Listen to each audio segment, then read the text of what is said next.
I saw this interesting article how English education in Japan isn't good enough to actually teach people language, and I think it's applicable to a lot of language programs in a lot of countries. 2021, one-third of Japanese elementary school students do not like learning English. That went up 8% from 2013. Basically, they're teaching people to get good grades on a test. In such a grade and test-focused society, it's easy to score things like that, but it doesn't give you a lot of the benefits of actually learning a language, which might be intangible or something that doesn't show up easily on a test grade. The Japanese government wants 500,000 people to study abroad by 2033, but only 58,000 have done so in 2022, so they have a long way to go. But in some ways, it seems like they're improving, because in 2023, for the first time, over half of junior high school students achieved grade 3 in the Aiken test.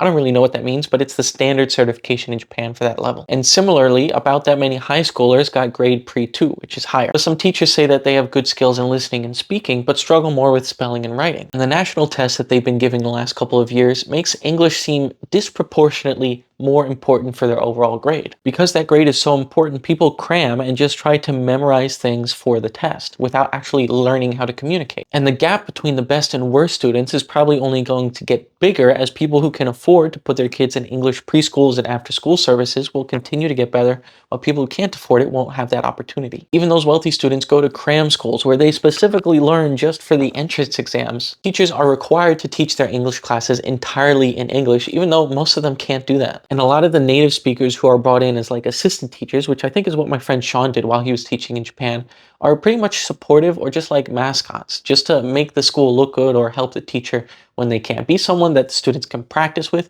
but not actually provide the education. Because of this test-based approach, children don't have the thing that motivates them to learn a language, getting the practical results and use out of it. I think we see this with a lot of language courses in the US as well. You learn Spanish because you're required to for 2 or 3 years. Maybe you need to take a placement test for college, but you don't see the practical use of it in your life depending on where you plan to live. For example, I teach immigrants English. So these are people who need to learn the local language. And one of my students was from Ukraine, and she was saying, like, I love going to the park, but it was just frustrating because I was trying to talk to someone and I didn't really understand what they were saying. And that's what I want to do. I want to understand them because I think the people here are so nice, they're so friendly. I love engaging with them, but it's hard for me to do that. So many language courses around the world are focused on getting people a good score rather than actually helping people communicate. What is language learning like in your country? Let me know.